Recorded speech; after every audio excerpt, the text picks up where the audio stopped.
So hello everyone, welcome back to another video. आज की video बहुत इंटरेस्टिंग वीडियो होने वाली है बिकॉज आप सबको इस वीडियो में पता चलने वाला है कि एक एमबीबीएस डॉक्टर की क्या सैलरी होती है, कितनी उसकी इनकम होती है। बिकॉज आप में से मैक्सिमम जनता तो मेरे इस वीडियो को देखेगा वो एक नीट एस्पिरेंट होगी या फिर होगा, राइट। तो आपको ये चीज पता होना चाहिए आगे जाके कि आपका जो एक्चुअल अर्निंग का जो स्कोप है वो कितना। बिकॉज बहुत सारे आप में से बच्चे जो है ना वो ये सोच के एमबीबीएस या फिर डॉक्टर बनने का सपना लेते हैं कि भाई उन्हें बहुत ज्यादा यहाँ पे अर्निंग होने वाली है, मतलब डॉक्टर पता नहीं कितने ही पैसे छापते हैं।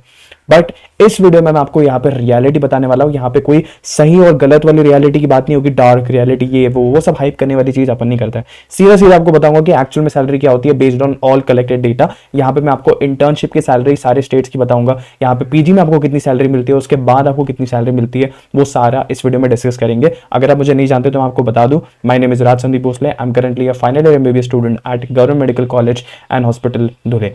यहाँ पे हम बात करेंगे सबसे पहले दैट इज कि आप किस पूरे प्रोसीजर के थ्रू जाओगे तब जाके आप एक डॉक्टर बनोगे। तो सबको पता है कि आपको नीट यूजी आप इस साल दोगे या फिर अगले साल दोगे या आगे कभी तो भी देने वाले हो। तो नीट यूजी की जो आपकी प्रिपरेशन रहेगी, मिनिमम लोग जो है वो 2 साल की यहाँ पे प्रिपरेशन करते हैं, ठीक है। तो वो तो आपको पता है कि आपको 11 12 तो देनी है। तो मैं यहाँ पे इस पर्टिकुलर ड्यूरेशन को यहाँ पे मैं कंसिडर नहीं करूंगा, ठीक है। नीट यूजी देने के बाद आप एंटर करोगे इवेंचुअली इनटू एमबीबीएस, ठीक है। गवर्नमेंट एमबीबीएस होगा, प्राइवेट एमबीबीएस होगा, डीम कॉलेज एमबीबीएस होगा, कुछ भी अगर होगा, ठीक है। उसमें आपका जो ड्यूरेशन है वो होगा 4.5 ईयर्स का, जिसमें कि आपको फर्स्ट ईयर होगा, सेकंड ईयर होगा, थर्ड ईयर होगा एंड फोर्थ ईयर होगा, ठीक है। एक्चुअल में देखोगे तो थर्ड ईयर और फोर्थ ईयर को थर्ड ईयर ही बोला जाता है, जिसमें अपन थर्ड पार्ट 1 इसको बोलते हैं और इसको थर्ड पार्ट 2 बोलते हैं, ठीक है। तो यहाँ पे आपको 4 साल जो है वो एमबीबीएस के यहाँ पे देने होते हैं। एक्चुअल में देखोगे तो 4.5 साल होता है, मतलब कि यहाँ पे आपके जो पहले 3 साल होते हैं ना वो एक्चुअल में देखोगे तो 12-12 महीने के होते हैं, और जो आपका लास्ट ईयर जो है वो आपका जो है वो 18 मंथ्स के आसपास होता है, ठीक। तो इस वजह से यहाँ पे 4.5 ईयर्स का जो आपका एमबीबीएस का कोर्स होता है। इस पर्टिकुलर ड्यूरेशन के टाइम पे आपको कोई भी यहाँ पे जो आपकी सैलरी है, स्टाइपेंड है, कुछ वगैरह कुछ भी नहीं मिलता आपको, ठीक है। आई hope that is very very very clear. Because obviously एक नॉर्मल सा कोर्स है जैसे कि बाकी होता है, इंजीनियरिंग में होता है, ये होता है वो होता है, उनमें भी आपको सैलरी यहाँ पे नहीं मिलती है, बराबर। उसके बाद जब आप एमबीबीएस अपना कंप्लीट करते हो तब जाके आपको जो है वो एक सैलरी जो है, इसको एक्चुअल में सैलरी नहीं बोलते, इसको स्टाइपेंड बोला जाता है, ठीक है। इसको जो है वो स्टाइपेंड बोला जाता है। आप एज एन इंटर्न डॉक्टर जो है वो काम करते हो। वैसे देखोगे तो एक्चुअल आप अपने नाम के सामने जो डॉक्टर है वो आप लगा सकते हो आपका एमबीबीएस पूरा कंप्लीट करने के बाद, इंटर्नशिप कंप्लीट करने के बाद, जब आपके हाथ में जो आपकी डिग्री आ चुकी है तब। बट यूजुअली देखोगे तो आप एमबीबीएस के यूजुअली बच्चे जो है वो 4.5 साल के बाद भी अपने इंस्टाग्राम जो आईडी वगैरह होती है वहां पे डॉक्टर वॉक्टर लगाना शुरू कर देते हैं, ठीक है। तो बहुत लोगों का ये भी मोटिवेशन होता है कि वो अपने इंस्टाग्राम में या फिर कहीं पे फेसबुक वगैरह पे अपने नाम के सामने डॉक्टर वगैरह लगा सकेंगे, ठीक है। तो वो एक चीज होगी। तो जब आप इंटर्नशिप में एंटर करते हो तो आपकी जो स्टाइपेंड होती है, ठीक है, जो आपको मंथली स्टाइपेंड जो आपको मिलती है वो होती है 8,000 से लेकर 30,000 तक। कितनी होती है? 8,000 से लेकर 30,000 तक। वैसे देखोगे तो ये पहले और भी कम हुआ करती थी, कुछ कुछ जगह पर 7,500 के आसपास भी मिलती थी।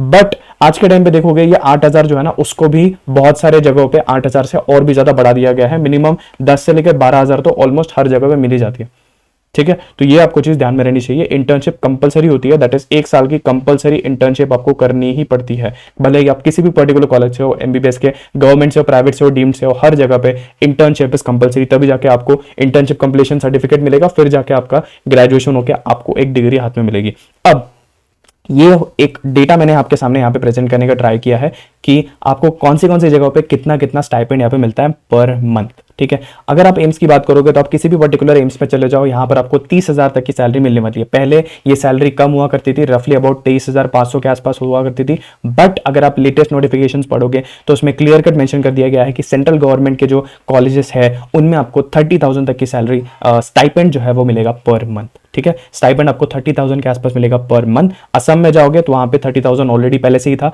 तो 30,000 मिलता है आपको। दिल्ली में रफली अबाउट 17,000 18,000 और यहां तक दैट इज 23,000 भी दैट इज नोट किया गया है। बट ये डेटा जो है वो थोड़ा सा फ्लक्चुएटिंग है। इंटरनेट पे अगर जाके देखोगे, मैंने जितने लोगों से पूछा हुआ है, थोड़ा सा मिस यहाँ पे डेटा यहाँ पे हो जाता है। बट रफली अबाउट मान के चल सकते हो कि ये डेटा उस हिसाब से है। ओडिशा की बात करोगे 20,000 के आसपास है। त्रिपुरा में देखोगे 18,000 तक, गोवा में 20,000 तक मिल जाती है। कर्नाटका के कॉलेज से कर रहे हो तो 19,000, मतलब रफली 20,000 के आसपास। हिमाचल चंडीगढ़ में जाओगे तो वहां पे 17,000, उत्तर प्रदेश में 12,000 के आसपास है, मणिपुर में 17,000, वेस्ट बंगाल में 16,590, तमिलनाडु में 17,450, पंजाब में 15,000, बिहार में 15,000, हरियाणा में 12,000, गुजरात में 13 और JNK में आपको 12-1300 के आसपास, और अगर महाराष्ट्र की बात करोगे पिछले साल तक ये जो सैलरी थी वो थी रफली अबाउट दैट इज 11,000 तक, और अब महाराष्ट्र में जो सैलरी है वो आपको 18,000 मिलना चालू होने वाली है फ्रॉम February 2024 ऑनवर्ड्स। अब जब आप आपका इंटर्नशिप कंप्लीट कर लेते हो, इंटर्नशिप कंप्लीट करने के बाद जाके आप एक डॉक्टर बनते हो, ठीक है। तो यहां पर आप देख सकते हो मेल और फीमेल डॉक्टर, ठीक है। तो आप में से जितने भी लोग इस पर्टिकुलर वीडियो को देख रहे हैं नीचे कमेंट डाउन करो, ठीक है, अपने नाम के आगे डॉक्टर लगा के कि क्यों आपको एक डॉक्टर बनना है, क्या आपका मोटिवेशन है to actually become a doctor, वो नीचे लिखो। जब आप लिखते हो, ठीक है, तो आपके वो चीज जो है वो आपके दिमाग में घुस जाती है कि हाँ मेरे को तो ये बनना ही है, ठीक है। आपको डॉक्टर क्यों बनना है वो नीचे कमेंट सेक्शन में लिखो। पैसे के लिए तो प्लीज यार देख सकते हो बेसिकली इतनी ही आपको स्टाइपेंड मिलती है, तो पैसे के लिए तो बात मत ही करो, बराबर। आपका एक्चुअल रीजन क्या है, आपके पेरेंट्स के लिए बनना है आपको, ठीक है, आपको कोई कुछ चीज प्रूव करनी है, या फिर आपको अपने जो फैमिली का स्टेटस है वो और ज्यादा ऊपर लेके जाना है, तो वो चीज आप नीचे कमेंट सेक्शन में लिखो क्यों आपको एक्चुअल में डॉक्टर बनना है, ठीक है, आपका एक्चुअल मोटिवेशन क्या है। अब मान के चलो आप MBBS जो है वो क्लियर कर लेते हो, ठीक है, जो कि मोस्ट ऑफ द बच्चे क्लियर कर ही लेते हैं, बट अगर आप बहुत ज्यादा ही वीक हो स्टडीज में, आप नहीं हैंडल कर पाते हो MBBS का सिलेबस, क्योंकि ऑलमोस्ट आपको 19 सब्जेक्ट जो है वो पढ़ने पड़ते हैं, अगर आप क्लियर कर लेते हो MBBS, उसके बाद आपके पास दो ऑप्शन यहाँ पे हो जाता है। एक तो कि आप आगे जाके PG नहीं करोगे, ठीक है, या फिर ये चीजें करने के बाद भी आप जाके PG कर सकते हो। तो अगर आप बेसिकली मान के चलते हो, ठीक है, कि आप PG नहीं कर रहे हो, तो आप ये सारी चीजें कर सकते हो। इसके अलावा भी बहुत सारी ऑप्शंस है, जैसे MBA वगैरह करना और बहुत सारी चीजें, बट अगर आप एक मेडिकल ऑफिसर की तरह आप एक कॉलेज में ज्वाइन हो जाते हो, हॉस्पिटल में ज्वाइन हो जाते हो, ठीक है, या फिर आप किसी रूरल हॉस्पिटल में जाके एक ब्लॉक मेडिकल ऑफिसर वगैरह कुछ भी बनते हो, तो एक मेडिकल ऑफिसर की जो तनख्वाह होती है वो होती है 45,000 से लेकर 70,000, या कुछ कुछ जगहों पे दैट इज 80 to 1 लाख के आसपास भी होती है। ये वेरी करती है फ्रॉम प्लेस टू प्लेस। और अगर आप रूरल सेटिंग में जाओगे तो रूरल सेटिंग में जो सैलरी होती है वो कंपेरेटिवली ज्यादा होती है, ठीक है। रूरल सेटिंग में जाओगे तो कंपैरेटिवली सैलरी जो है वो गवर्नमेंट आपको ज्यादा देती है as compare to that of urban when you talk about as a medical officer, ठीक है। नॉन एकेडमिक जूनियर जो है, जूनियर रेसिडेंट जो है वो भी आप बन सकते हो, ठीक है। यहाँ पे आपको डिग्री वगैरह कुछ नहीं मिलेगी, आपको डेफिनेटली एक्सपीरियंस का सर्टिफिकेट मिल जाता है जब आप एक नॉन एकेडमिक रेसिडेंट बनते हो, जूनियर रेसिडेंट। मैं यहाँ पे बताऊंगा रेसिडेंट का मतलब क्या होता है, बट अगर आप एक नॉन एकेडमिक JR बनते हो तब जाके आपको सैलरी रफली अबाउट JR के आसपास ही मिलती है, but again that is definitely one of the temporary jobs. तो उस पर्टिकुलर टाइम पीरियड में आप एक्सपीरियंस लेते हो of that of a resident, ठीक है, तो आपको सैलरी मिलती है रफली अबाउट 50 to 80,000, बट आप स्टिल MBBS डॉक्टर ही कहलाओगे। I hope that is very much clear, ठीक है। और फिर उसके बाद आता है आपका UPSC CMS वगैरह भी आप that is command medical services वगैरह भी आप कर सकते हो, ठीक है। वो मैंने बस ऑप्शन यहाँ पे लिख दिया, बट मेनली लोग ये दो चीजें करते हैं अगर तो वो नीट PG INICT आगे जाके मतलब PG नहीं करना चाहते हैं तो। अब मान के चलो आपने MBBS के बाद आपने नीट PG जो है वो आपके स्टेट के कॉलेजेस जो है उनके लिए होता है मेनली, और INICT जो है वो आपके सेंट्रल गवर्नमेंट के इंस्टीट्यूट जो है, जैसे PGI चंडीगढ़ हो गया, जैसे कि आपका एम्स हो गए सारे, तो उनमें एडमिशन लेने के लिए आपको INICT देना पड़ता है, और स्टेट के जो गवर्नमेंट मेडिकल कॉलेज है उनमें एडमिशन लेने के लिए आपको नीट PG देना पड़ता है, ठीक है। तो आप ये दोनों एग्जाम्स दोनों में से किसी भी एक को क्लियर करके या जो भी है आप एंटर करोगे इनटू MD या फिर MS, ठीक है। आप MD या फिर MS में एंटर करोगे, जो भी आपको ब्रांच चाहिए, ठीक है, आपको MD बनना है, आपको MS बनना है, ठीक है, तो उस केस में आप एंटर करोगे MD या MS में, जो कि 3 साल का कोर्स रहता है। कुछ लोग DNB भी करते हैं, ठीक है, नियरली इक्विवेलेंट ही होता है MD MS, और जो DNB है दोनों सेम ही होता है, ठीक है, नियरली सेम होता है, बस उसका थोड़ा सा तरीका अलग होता है, बट अदरवाइज दोनों का ड्यूरेशन भी रफली अबाउट 3 ईयर्स के आसपास ही होता है, ठीक है। फाइनली जो 3rd ईयर आपका होता है उसमें जाके आपको एक फाइनल एग्जाम देनी पड़ती है, तब जाके आपको एक रेसिडेंट, तब जाके आप MD या MS कहलाते हो, ठीक है। अब ये जो MD MS आप करोगे 3 साल का, उसमें जो आपको सैलरी मिलेगी अगर स्टेट में जाओगे तो रफली अबाउट 45 to 75,000 एंड इंक्रीजिंग ही मिलेगी आपको, depending upon again state to state ये चीज वेरी करती है, ठीक है। अगर आप एम्स में चले जाओगे तो एम्स में 80,000 एंड अबव सैलरी होती है। यहाँ पे मैंने प्लस यहाँ पे चीज यहाँ पर भी मैंने लिखना रहा था, प्लस यहाँ पे इसलिए होता है बिकॉज हर साल आपको 5 से 10,000 का जो इंक्रीमेंट है वो देखने को मिलता है, क्योंकि 3 साल की रेसिडेंसी है। फर्स्ट ईयर में मान के चलो कि 70,000 सैलरी थी, सेकंड ईयर में हो सकता है 75,000 हो जाए, फिर उसके बाद जाके 80,000 हो जाए, बराबर। उसी तरह से यहाँ पे बता रहा हूँ, तो एम्स में जाओगे तो 80,000 प्लस मिलेगी, स्टेट में जाओगे तो स्टेट कॉलेजेस में जाओगे तो वहां पे आपको मिलेगी 45 से लेकर 75,000 एंड ऑनवर्ड्स यहाँ पे फी मिलेगी। अगेन स्टेट टू स्टेट ये चीज वेरी करती है, ठीक है। जब आप MD MS कर रहे हो तब जाके आप एक जूनियर रेसिडेंट कहलाते हो, ठीक है। और अगर आप एक नॉन एकेडमिक जूनियर रेसिडेंट कहला रहे हो, इसका मतलब ये कि आप PG नहीं कर रहे हो, आप बस एक्सपीरियंस के लिए आप एक बस एक MBBS डॉक्टर हो, ठीक है। उसके बाद आता है आपका MD-MS करने के बाद आपके पास दो ऑप्शन है, या तो अपनी प्रैक्टिस स्टार्ट कर दो, या तो फिर और थोड़ा सा पढ़ाई करो और 6 महीने की कहीं ना कहीं आपके पर्टिकुलर फील्ड में आप जाके फेलोशिप कर रहे हो पर्टिकुलर चीज में, ठीक है, या फिर आप कर सकते हो दैट इज सुपर स्पेशलाइजेशन। अब होता क्या है ना, 90% से भी ज्यादा लोग जो है वो यहाँ पे आके रुक जाते हैं MD-MS करने के बाद, बिकॉज ऑलरेडी आपके कितने साल हो गए, 4.5 साल प्लस 1 साल इंटर्नशिप प्लस 3 साल MD-MS, वो भी अगर आप बीच में कोई ब्रेक नहीं लेते हो तो, बिकॉज नीट PG क्लियर करना भी उतना ज्यादा ईजी नहीं होता है, राइट। तो रफली आपके दैट इज 8.5 साल तो मिनिमम लगने ही वाले, बराबर। 8.5 साल लगने के बाद हो सकता है कि मैक्सिमम लोग हो जाता है, मैक्सिमम लोग नहीं आगे प्रेफर करते जाना, तो या तो अपनी प्रैक्टिस स्टार्ट कर सकते हैं या फिर वो आगे जाके सुपर स्पेशलाइजेशन भी कर सकते हैं, ठीक है। तो सुपर स्पेशलाइजेशन जो है अगेन एक 3 साल का कोर्स होता है जिसमें कि आपको DM या फिर MCH की डिग्री मिल जाती है। अभी जो सुपर स्पेशलाइजेशन है टोटल रफली अबाउट 26 या फिर उससे थोड़े से ज्यादा सुपर स्पेशलाइजेशन आपके पास आ जाते हैं। मोस्टली वो मेडिसिन, पीडियाट्रिक्स, ठीक है, सर्जरी, इन तीनों में ही आप मोस्टली सुपर स्पेशलाइजेशन करते हो। उनके अंदर भी सर्टेन ब्रांचेस होती है, ठीक है, तो उसमें आप सुपर स्पेशलाइजेशन कर सकते हो। ये भी 3 साल का कोर्स होता है, इसमें भी अगेन आपको एक सैलरी या स्टाइपेंड आपको मिल जाता है यहाँ पे, ठीक है। आई hope that is very much clear. तो अगर मान के चलो आप MD-MS बनने के बाद अगर आप एक कहीं पे जॉब को लगते हो तो आपको स्टार्टिंग जो सैलरी होती है वो होती है 1.5 लाख से लेकर 2 लाख तक की पर मंथ, ठीक है। ये होती है आपकी सैलरी एज एन MD-MS। अगर आप कहीं पे ज्वाइन करते हो, प्राइवेट में ज्वाइन करते हो, तो हो सकता है वो ज्यादा भी हो जाए, ठीक है।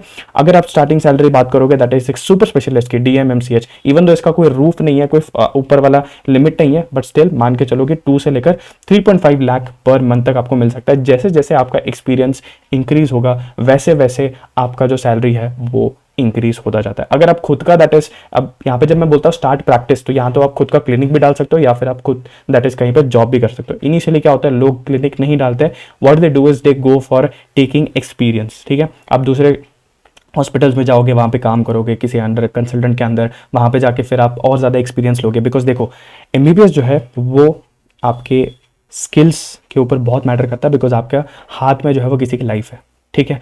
किसी की लाइफ अगर आप किसी की लाइफ के साथ अगर आप डील कर रहे हो तो डेफिनेटली आपके जो स्किल्स है वो टॉप नॉच लेवल के होने चाहिए, और वो तभी होते हैं जब आप यहाँ पे पूरा अपना शिद्दत से मेहनत करते हो। अगर आप ये पैसा सोच के मेहनत कर रहे हो तो भूल जाओ, ठीक है। MBBS ऑलरेडी बहुत ज़्यादा टायरिंग होता है, लोग जो है वो रेसिडेंसी बोलो या फिर सुपर स्पेशलाइजेशन में आके भी लोग पागल हो जाते हैं। लेजिट बता रहा हूँ मैं आपको, पागल हो जाते हैं। इतनी ज़्यादा पढ़ाई, इतनी ज़्यादा टॉक्सिसिटी होती है, तो वो बहुत बार ऐसा होता है कि लोग वो पैसा जो आपको मिल रहा है, मान के चलो कि आप जब आप MD-MS करोगे ना, तो रफली अबाउट दैट इज 30 लाख के आसपास तक को आप बैंक में आ जाएगा अगर आप एम्स से वगैरह से कर रहे हो, ठीक है। ओवरऑल अगर पूरी की पूरी सैलरी मिलाओगे हर मंथ की, तो रफली आप अराउंड 30 लाख के आसपास तो आप कमा लोगे 3 साल के अंदर, ठीक है। बट बहुत बार क्या होता है ना कि वो कॉम्पेंसेट नहीं हो पाता, लोगों के जो मेंटल टॉर्चर उनको हो जाते हैं, कभी कभी बहुत सारा स्ट्रेस हो जाता है, बहुत ज़्यादा टॉक्सिसिटी जो है वो आपने मेडिकल कॉलेजेस में सुनी होगी, मेडिकल हॉस्पिटल्स में सुनी होगी, तो वो कॉम्पेंसेट नहीं हो पाता है कभी कभी। So if you are doing medicine, if you are coming in to medicine,